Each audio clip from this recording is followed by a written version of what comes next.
Hi, my name's Dan. I'm a junior doctor from the UK. I've been volunteering for the last 7 months here in Chiroko Hospital in rural central Uganda. Chiroko is a private, not-for-profit, Christ-centred hospital that provides affordable, accessible, curative and preventative healthcare for holistic healing of members of the local community. For most of my time here, I've mainly been working on the paediatric ward with the children, seeing the admissions, doing ward rounds, and some out-of-hours work as well. It's been a very steep learning curve as I've learnt to manage very unfamiliar conditions like severe malaria, severe acute malnutrition, and complications of HIV.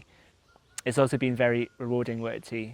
Children can come extremely unwell, but after we've done the basics well, they often get much better.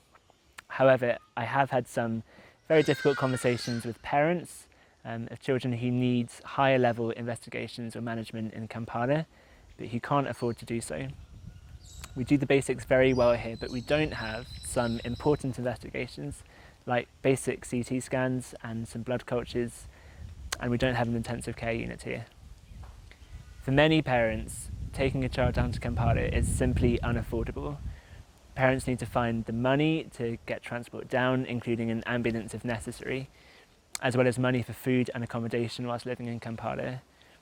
And additionally, often unforeseen additional medical costs, despite the fact that in theory the National Referral Centre is a publicly funded hospital. For many families, it's unfortunately a choice between providing best medical care for that child and being able to feed the other children at home or send them to school. So I decided to look at the stats, and I reviewed the medical records and did telephone follow-up for all the children under 18 who we referred for life, limb or organ-saving investigations between January and April this year. Over those 4 months, about 420 children were admitted to the hospital, and just over 10% of those were referred for essential tests and treatments. 40% of those referred went to the referral centre, about 30% didn't go, and about 30% were lost to follow-up, but we think a lot of them didn't go either. Of those who we know went, about 65% have now got completely better or are making good improvements.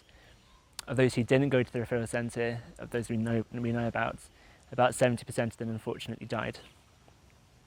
But let's look at some of the stories behind those statistics. So firstly, I met a few months ago a 17-year-old boy who'd been on the ward for over a week, spiking very, very high temperatures, which weren't really getting better with any of the antibiotics we were giving. And he needed something called a blood culture, which can identify the type of bug that's causing the likely serious infection that he had and start figuring out what antibiotics might kill that bug. His father couldn't afford it, and meanwhile he just got sicker and sicker and sicker. And eventually the father managed to gather enough money to take his son down to Kampala, but he unfortunately died soon after reaching the hospital there.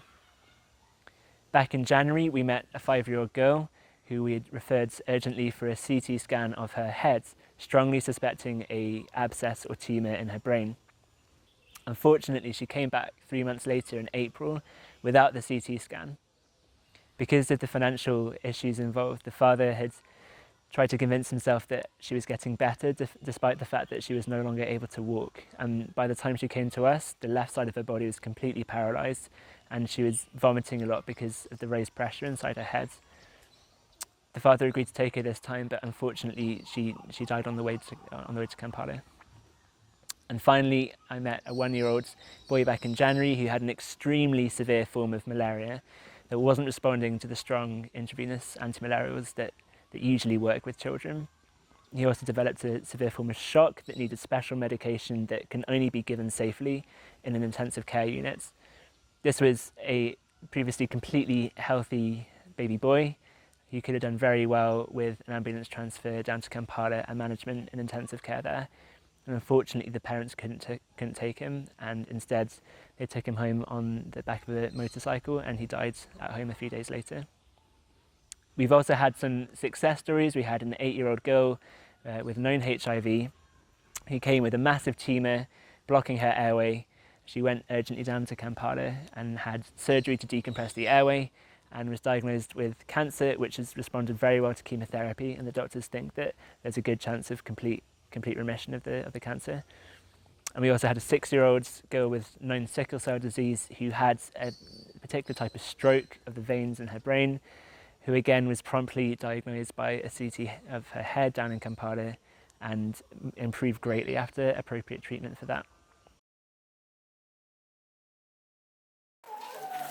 So we have set up a fund for children under 18 years whose parents cannot really afford life-saving treatments and investigations.